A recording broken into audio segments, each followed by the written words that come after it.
ಅಚ್ಚುಕಟ್ಟಾಗಿ ನಿಂತು ಮುಂದೆ ನೋಡಬೇಕು. ಈ ಚೈನನ್ನ ಸರಪಳಿಯನ್ನ ಅದು ಮರಿ ಶಾಲೆ ವಿದ್ಯಾರ್ಥಿಗಳು ಮೂಲಕ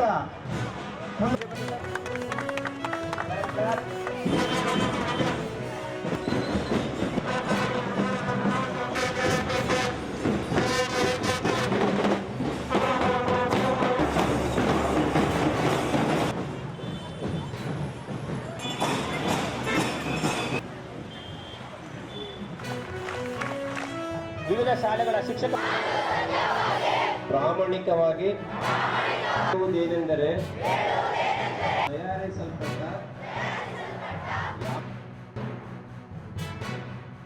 ನಾವು ಪೋಷಕರು ಮಕ್ಕಳಿಗೆ ವಿದ್ಯಾಭ್ಯಾಸವನ್ನು ಕೊಡಬೇಕು. ಭಾರತೀಯ ಸಂವಿಧಾನ 14 ವರ್ಷ ತುಂಬುವ ಮಕ್ಕಳ ತನಕ ಶಿಕ್ಷಣವನ್ನು ಕಡ್ಡಾಯವಾಗಿ ಮತ್ತು ಉಚಿತವಾಗಿ ನೀಡಬೇಕು ಅಂತೇಳಿ ಸಂವಿಧಾನದಲ್ಲಿ ಮಕ್ಕಳ ಎಲ್ಲರಿಗೂ ಹಕ್ಕನ್ನು ಕೊಟ್ಟಿದೆ ಆರ್ಟಿಕಲ್ 21 ಕೆಳಗಡೆ. ಹಾಗಾಗಿ 14 ವರ್ಷ ತುಂಬುವ ತನಕ ಎಲ್ಲ ಮಕ್ಕಳಿಗೂ ವಿದ್ಯಾಭ್ಯಾಸ ಕೊಡುವಂಥದ್ದು ಸರ್ಕಾರ ಮತ್ತು ಸಮಾಜದ ನಮ್ಮೆಲ್ಲರ ಹೊಣೆಯಾಗಿದೆ. ವಿದ್ಯೆಯನ್ನು ಕಲಿತು ಮುಂದೆ ಶಕ್ತಿಶಾಲಿಗಳಾಗಬೇಕು. ಆ ಅವಕಾಶದಿಂದ ಮಕ್ಕಳು ವಂಚಿತರಾಗ್ತಾ ಇದ್ದಾರೆ. ಆ ಎಲ್ಲ ಮಕ್ಕಳನ್ನು ಆ ರೀತಿ ಮಾಡೋ ಅಂಥದ್ದು ಕಾನೂನು ರೀತಿಯ ದೊಡ್ಡ ಅಪರಾಧ ಆಗುತ್ತೆ. ಸೊ ಹಾಗಾಗಿ ಈ ಅರಿವು ಮೂಡಿಸುವಂಥದ್ದು ಇವತ್ತೇನು ಬಾಲಕಾರ್ಮಿಕರ ವಿರೋಧಿ ದಿನಾಚರಣೆ, ಬಾಲಕಾರ್ಮಿಕರನ್ನು ನಾವು ಮಾಡ್ಕೊಳ್ಬಾರ್ದು.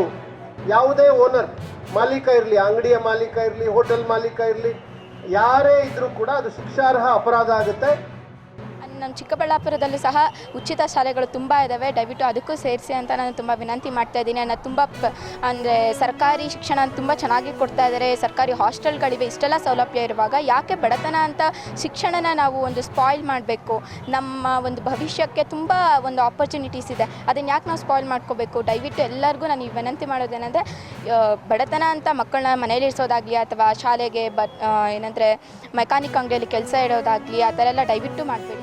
ಇವಾಗ ಎಲ್ಲರೂ ನಿಮಗೆ ರೋಡಲ್ಲಿ ಹೋಗುವಾಗ ಇಲ್ಲ ಎಲ್ಲರೂ ಹೋಗುವಾಗ ನಿಮ್ಗೆ ಏನಾದ್ರು ಚಿಕ್ಕ ಮಕ್ಕಳು ಕಾಣಿಸಿದ್ರೆ ಅವ್ರನ್ನ ದಯವಿಟ್ಟು ಅವ್ರಿಗೆಲ್ಲ ಹೇಳ್ಬಿಟ್ಟು ಅರ್ಥ ಮಾಡಿಸ್ಬಿಟ್ಟು ಅವ್ರನ್ನೆಲ್ಲ ಶಾಲೆಗೆ ಇಲ್ಲ ಏನಕ್ಕೆ ಕಳಿಸಿ, ಇಲ್ಲಾಂದರೆ ಪೊಲೀಸ್ ಸ್ಟೇಷನ್ಗೆ ಹೇಳ್ಬಿಟ್ಟು ಅವ್ರ ಪೇರೆಂಟ್ಸ್ನ ಕರೆಸ್ಬಿಟ್ಟು ಎಲ್ಲ ಇದು ಮಾಡಿ ಅವ್ರನ್ನ ಆ ಥರನೇ ನೋಡಿಬಿಟ್ಟು ಹಂಗೆಲ್ಲ ಹೋಗೋದು ಇದು ಮಾಡಬೇಡಿ. ಎಲ್ಲರನ್ನೂ ಅವ್ರ ಶಾಲೆಗೆಲ್ಲ ಸೇರಿಸಿ, ಇಲ್ಲ ಬಟ್ಟೆ ಅಂಗಡಿಯಲ್ಲಿ ಹೋಟ್ಲಲ್ಲಿ ಎಲ್ಲ ಕೆಲಸ ಮಾಡ್ತಾ ಇರ್ತಾರೆ ಅಂಥ ಮಕ್ಕಳು, ಆ ಥರ ಕೆಲಸಕ್ಕೆಲ್ಲ ಕಳಿಸ್ಬೇಡಿ. ಪೇರೆಂಟ್ಸ್ ಯಾರಿದ್ದೀರಾ ಅವರು